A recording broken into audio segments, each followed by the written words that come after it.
मारब बरियारी रे छूटा जी तो कैल रंगदारी रे घर चढ़ के मारब बरियारी रे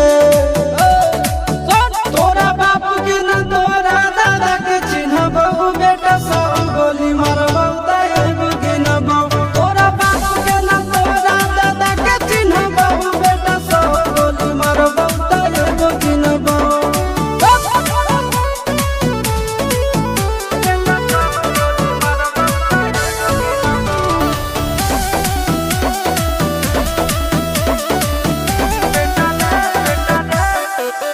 बेटा रे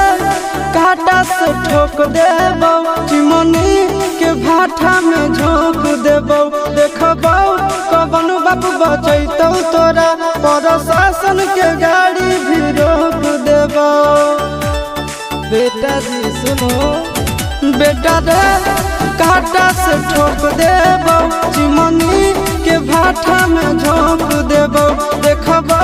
कवन बाप बचैतौ तोरा प्रशासन के गाड़ी भी रोक देबौ तोरा जैसन के हम खड़े खड़े गिनबौ बेटा सब गोली मारबौ तैगो गिनबौ तोरा बाप के न तोरा दादा के चिन्हबौ बेटा सब गोली मारबौ तैगो गिनबौ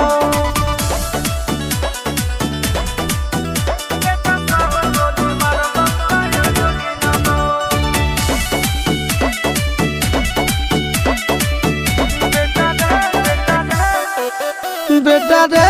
दौड़ा के बाजार में मारबौ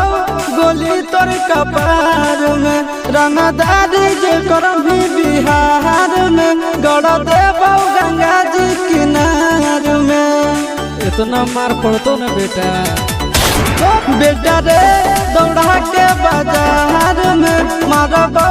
गोली तोर कपार में रंगदारी जे करभी बिहार में गड़ देबौ गंगा जी किनार में कहो चिंटू आशीष के कारण सुनबौ बेटा सब गोली मारबौ तैगो गिनबौ तोरा बाप के न तोरा दादा के चिन्हबौ बेटा सब गोली मारबौ तैगो गिनबौ मारत मारत पिछुआरा लाल कर दे बेटा ध्यान से